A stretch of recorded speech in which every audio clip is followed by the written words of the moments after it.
भारतीय वास्तुकला, ये शब्द सुनते ही मन में क्या आता है?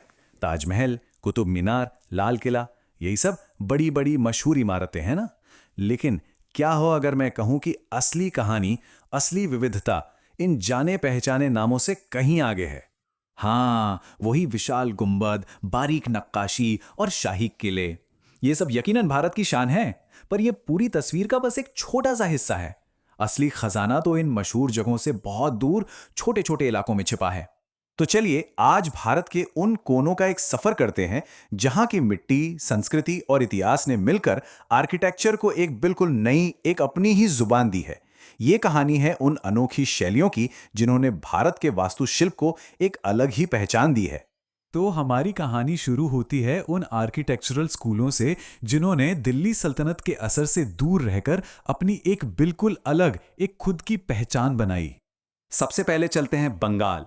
अब सोचिए, बंगाल की जमीन उपजाऊ, जलोढ़ मिट्टी वाली। यहां पत्थर कहां से मिलेगा? पत्थर तो दूर दूर तक नहीं था।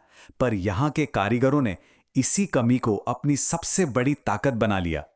और वो ताकत क्या थी? ईंट। जी हाँ, ईंट।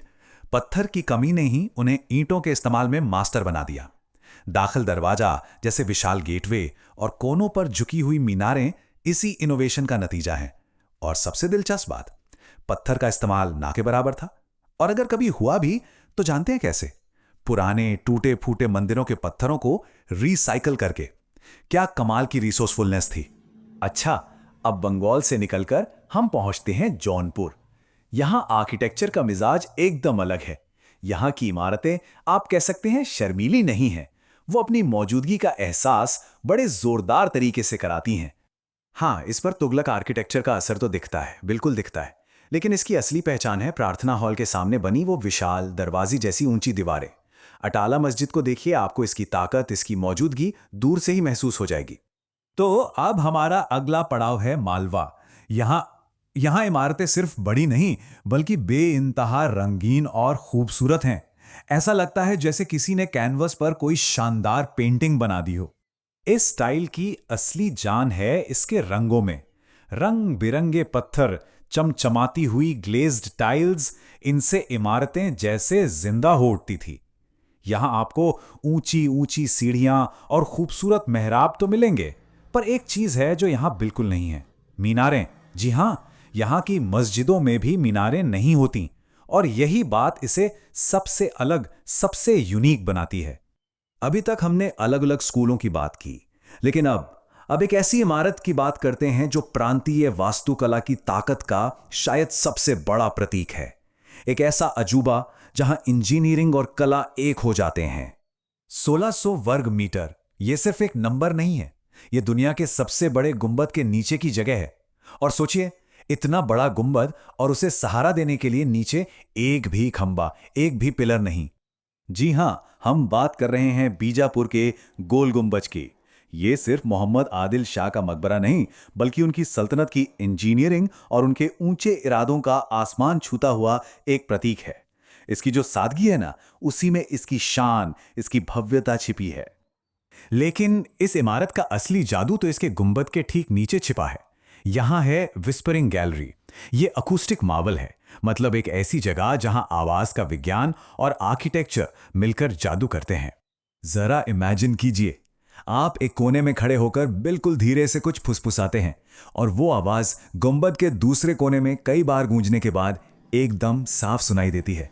ये उस जमाने की इंजीनियरिंग का एक जिंदा जागता सबूत है। तो वक्त बदला, मुगलों का प्रभाव बढ़ा और इन प्रांतीय शैलियों ने भी एक नया मोड़ लिया। उन्होंने मुगल वास्तुकला से सीखा, उससे प्रेरणा ली, लेकिन अपनी अलग पहचान, अपना फ्लेवर बनाए रखा। इसके दो बेहतरीन उदाहरण देखते हैं। एक तरफ है सिख आर्किटेक्चर, जिसमें आपको मुगल स्टाइल से प्रेरित कमल की पंखुड़ियों जैसे गुंबद और ढेर सारी छोटी छोटी छतरियां दिखेंगी, जैसे स्वर्ण मंदिर में दिखती हैं। ये इमारत को एक बहुत ही खूबसूरत लुक देती हैं। और फिर दूसरी तरफ है राजपूत आर्किटेक्चर।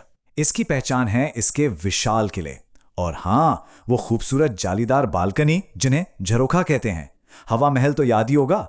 ये इमारतें अपनी शान शौकत में किसी भी मुगल इमारत से कम नहीं थीं। और अब हमारे इस सफर का आखिरी पड़ाव, एक ऐसी जगह जिसका आर्किटेक्चर बाकी सबसे बिल्कुल अलग है, बिल्कुल हटके। हम जा रहे हैं कश्मीर। कश्मीर, जैसा हम जानते हैं, हमेशा से दुनिया के अहम व्यापारिक रास्तों का एक चौराहा रहा है और इसका आर्किटेक्चर वो इस बात का सबसे बड़ा गवाह है। ये एक ऐसी खुली किताब की तरह है जिसमें दुनिया भर की संस्कृतियों का असर दिखेगा, जो यहाँ की अपनी परंपराओं में खूबसूरती से घुल मिल गया है। तो ये संगम दिखता कैसा है? सोचिए, इसमें गांधार आर्ट से आए ट्रिफॉइल मेहराब हैं, मतलब 3 पत्तियों वाले मेहराब। फिर इसमें ग्रीक डिजाइन से लिए गए खंबे और छत के नीचे के त्रिकोण पेडिमेंट्स भी हैं।